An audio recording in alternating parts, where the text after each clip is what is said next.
গভীর রাত, তখন ঠিক প্রায় 2:30 বাজে। পুরো শহর ঘুমিয়ে আছে, নিস্তব্ধ। চারদিকে শুধু কুকুরের ডাক আর ঠান্ডা বাতাসের হাহাকার। রিকশাওয়ালা রহিম তখনও রাস্তায়।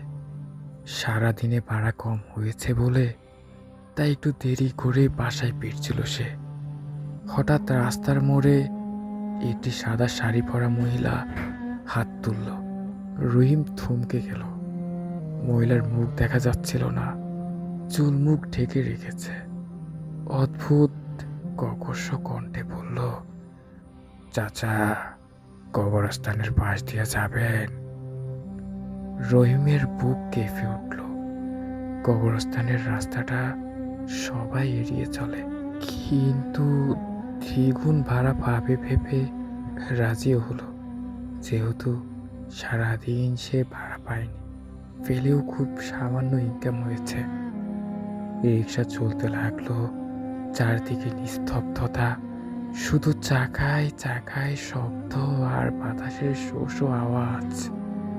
কবরস্থানের কাছে আসতেই চারপাশে হাড় কাঁপানো ঠান্ডা নেমে এলো। রহিম হঠাৎ ঘাড় ঘুরিয়ে যাত্রীকে দেখতে গেল, কিন্তু সিট খালি। হঠাৎ পিছন থেকে ভেসে এলো কর্কশ হাসি, আর পিস পিস করে কে যেন বলল, তুমি কি ভাবছো আমি নেমে গেছি?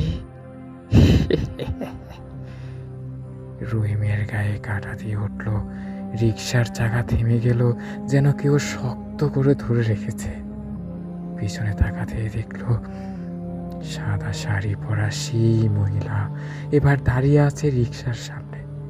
তার চোখ দুটো লাল আগুনের মতো জ্বলছে। মহিলা ধীরে ধীরে বলল, এখন থেকে তুমি আমাকে চালাবে, চিরকাল চালাবে। রহিমের মুখ দিয়ে শব্দ বের হচ্ছিল না। পরদিন সকালে লোকজন কবরস্থানের রাস্তার পাশে রহিমের রিকশা দেখতে পেল। রিকশার হ্যান্ডেল ঝুলছে, রহিমের নিথর দেহ জ্বলছে, কিন্তু রহিম আর নেই। আর পিছনের সিটে পড়ে আছে একগুচ্ছ লম্বা কালো চুল, যেন রাতেই কেউ সেখানে বসেছিল। গল্পটি এ পর্যন্তই। এরকম আরো ইন্টারেস্টিং গল্পের জন্য আমাদের পেজের সাথে থাকবেন। দেখা হচ্ছে পরবর্তী কোনো গল্পে। আপনার জীবনের কোনো গল্প থাকলে অবশ্যই ইনবক্স করবেন। ভালো থাকবেন, অনেক ভালো।